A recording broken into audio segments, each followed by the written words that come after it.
Жаңы жаранды каттоо. Электрондук порталга жаңы жаранды каттоо үчүн колдонуучу катары электрондук порталга киребиз.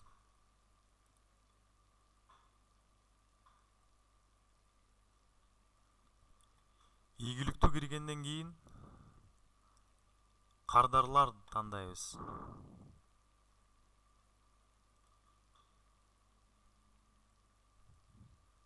Жана жаңы кардарды түзүү кнопкасын басабыз.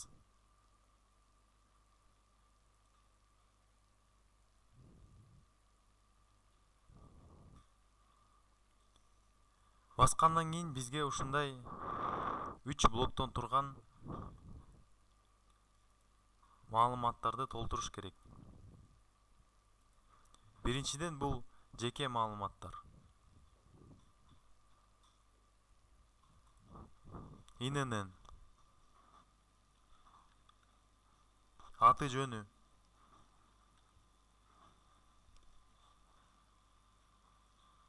үй бүлө тууралуу маалыматты да толтуруш керек. Бул жактан биз даяр никеси бар же никеси жок дегенди тандайбыз. Биздин учурда никеси бар. Андан кийин документтин түрү. Эки түрү болот. Бул эски ID карталар жана жаңы ID карталар боюнча. Биздики эски ID карта боюнча.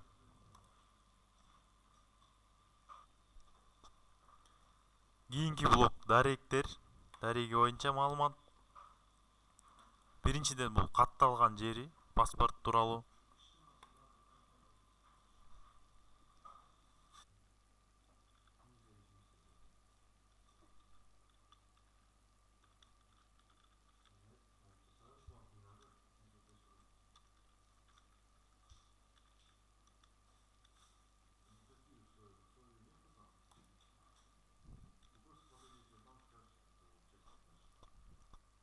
Эгерде катталган жеринде көчөнүн аты жок болсо, анда бул жерде галочканы басып коебуз.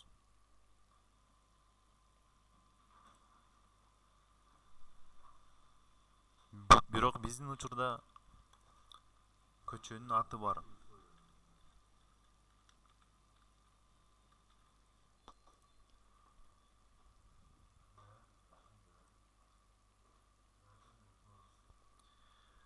Кийинки бул чыныгы жашаган жери боюнча. Эгерде катталган жери менен чыныгы жашаган жери бир болсо, анда бул жерден көчүрүү деген кнопканы басып коебуз. Эгерде жашаган жери менен чыныгы жашаган жери менен катталган жери башка болсо, анда бул жака кошумча жасабыз. Кийинки блок бул жумуш тууралуу маалымат. Жумуш тууралуу маалыматында иштеген жерин жасабыз.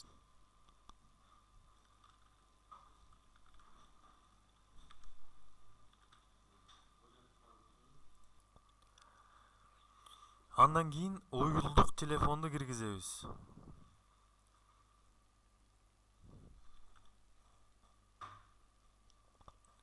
Номердин форматы ушул түрдө болуш керек.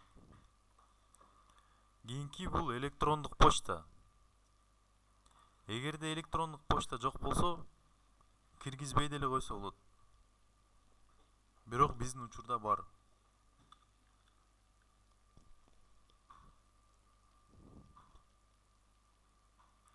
Кийинки бул SMS билдирүүлөрдү алыш үчүн төлөө жөнүндө макулдуулугун бериш үчүн бул жерге галочка коебуз.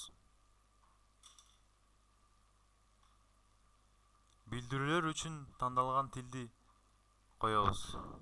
Кыргызча же орусча. Биздин учурда кыргызча. Демек 3 блокту толук толтургандан кийин сактоо кнопкасын басабыз.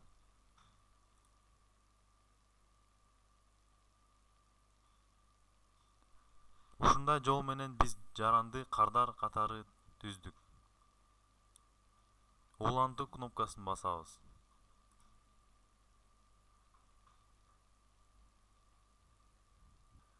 Жаңы кардарды каттоо кылгандан кийин үй бүлө тууралуу маалыматты кошумча толтурабыз.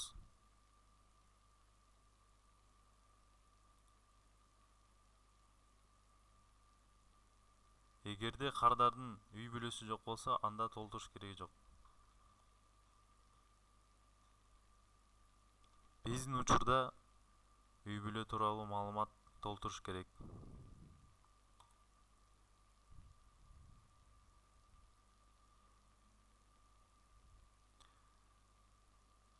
Жашы жете элек балдардын болушу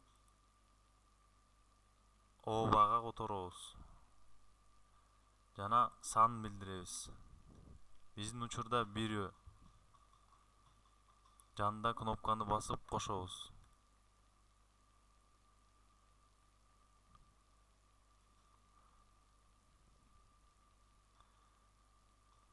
Биринчиден жубайы жөнүндө маалымат беребиз.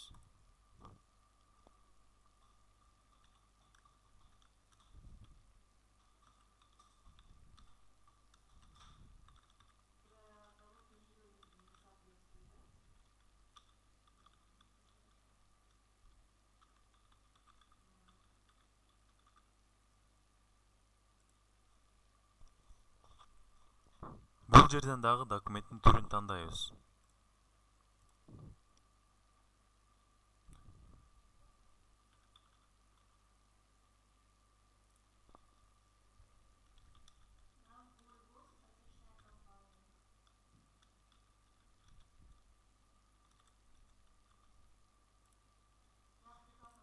Кийинки балдар жөнүндө маалымат толтурабыз.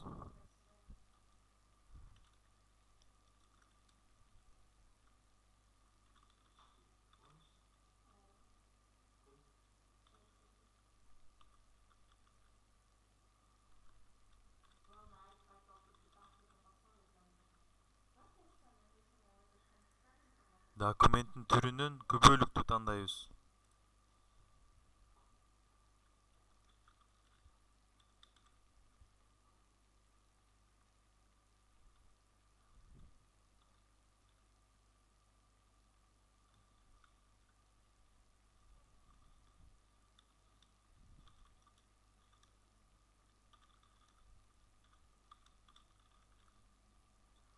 Жубайы жөнүндө жана балдар жөнүндө маалыматты толук толтургандан кийин сактоо кнопкасын басабыз.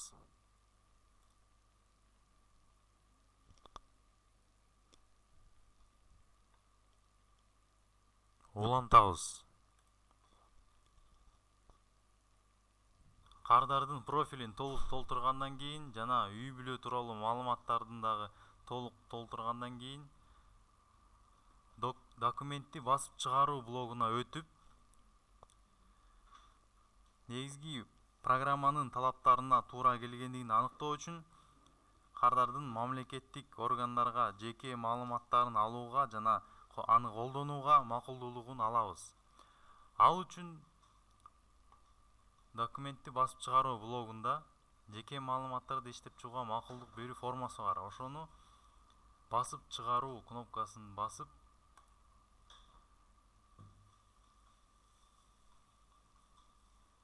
бул жерди басып өзүбүзгө жүктөп алабыз. Жүктөп алгандан кийин муну басып чыгарып, кардардан 3 копиясын, 3 оригинал форманы кол койдуруп, толтуруп жана жубайынан толтургандан кийин, колун койдургандан кийин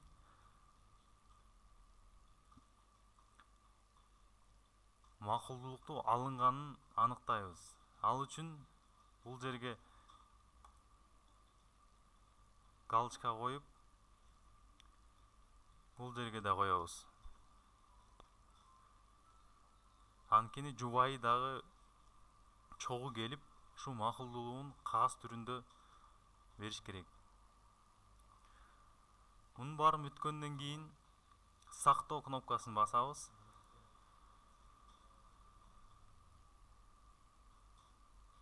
Улантабыз.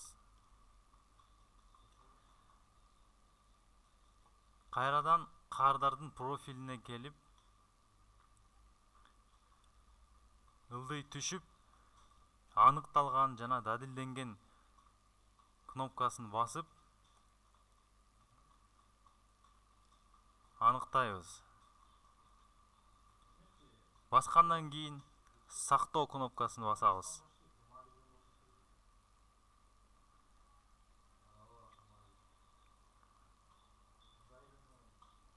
Улантуу.